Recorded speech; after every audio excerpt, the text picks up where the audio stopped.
দেশে কোঠা আন্দোলন চলতেছে, এর মূলেও হচ্ছে অবিচার, বেইনসাফ।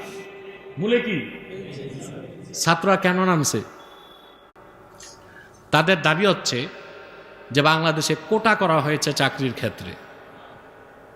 এটা হচ্ছে অনগ্রসর জাতি। অনগ্রসর জাতি বুঝছেন? এই যে হিজড়া, থার্ড জেন্ডার, উপজাতি, তারপরে মুক্তিযোদ্ধার সন্তান যারা, এদেরকে মেধার যোগ্যতার পরিচয় না দিয়ে কোটার ভিত্তিতে তারা চাকরি নিয়ে নেবে। এখন ছাত্রদের কথা হচ্ছে মেধার পরিচয় দিয়ে হাড়ভাঙ্গা পরিশ্রম করে সারা রাত জেগে জেগে পড়াশোনা করে, রাত জেগে জেগে পড়াশোনা করে তারা চাকরি পাবে না।